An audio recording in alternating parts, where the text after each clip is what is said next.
Hi there, I'm just going to give you a quick overview of the TextFerret time series viewer.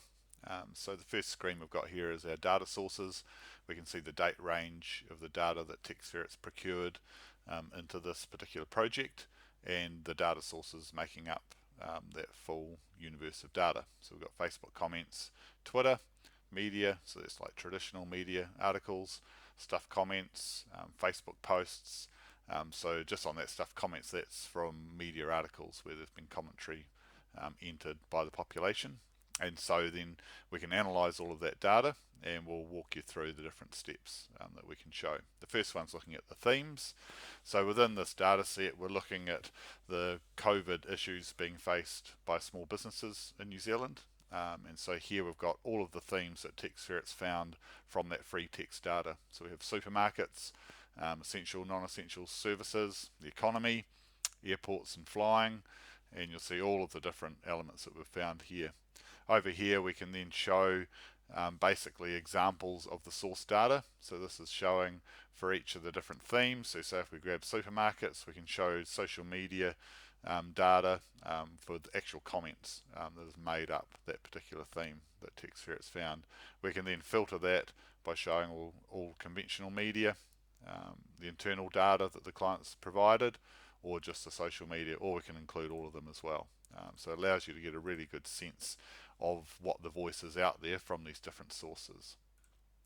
So now we move over to have a look at the emotional content contained within each theme, and we'll just look at the high level across the entire data set.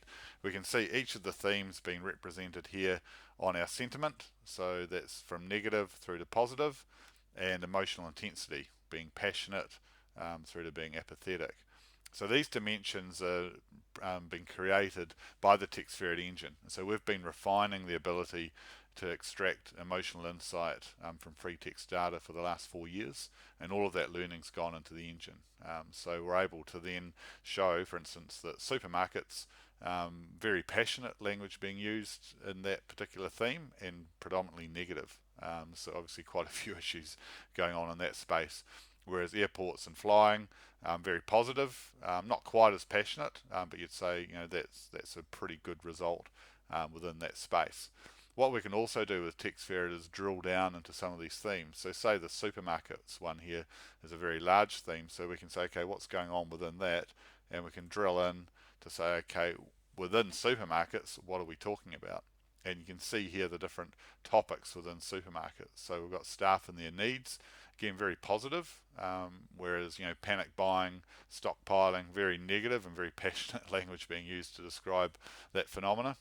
Pricing, pretty negative and quite passionate, and so you can see then for that particular theme what the subtopics and issues are within that. So it allows us to really unpack that insight. So we'll just hop back to here. We can then show this by day. So because we're polling these data sets on a day-to-day basis, we can then build up a time series, and we can show how these have morphed over the periods of that the time series covers. So in this instance, we can actually work with the client to go, okay, what were the media releases? What was the social media content being created during the time, and what impact have those interventions had on basically the size of each of the themes, and then the emotional intensity and the sentiment that they're seeing as well. So it provides very, very powerful, almost real-time insight in terms of what's happening out there. We can then jump over and have a look at time. We can see how each of the themes have changed over the last 6 weeks. So we can see here, what's this theme here, airlines and airports flying. We can just filter those here as well. So we can show how that was pretty busy over 3 weeks ago. But in the last 3 weeks, it's actually declined a lot in terms of the importance of that topic, or the content or the amount of volume we're seeing for that particular theme.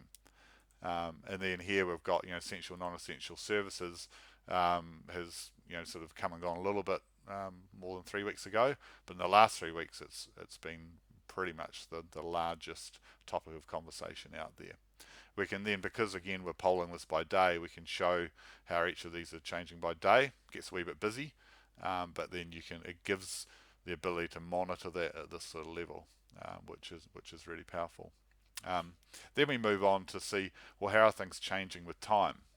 So we've got two axes here. The x-axis looks at the last 2 days compared to the 3 to 7 days before that, and then we've got the last 7 days compared to the 7 days prior to that. So here we can see we've got segments of maintainers, high growth. So these are ones which have been growing in size both over the last 2 days and the last 7 days. And we've got rising stars, so they've been growing quite a lot within the last 2 days. And then these waning suns, so these are the ones that had their day, but they're starting to decline. So what this does is it allows organisations the ability to really know what are the next up and coming themes or issues which are emerging within the population, and then which ones are on the decline, to really allow good targeted interventions that can really make a difference. So that's really the quick overview. Trust that makes sense. Really keen to hear any feedback, or if you have any questions, then please get in touch with us. We'd love to hear from you. Thanks very much. Bye bye.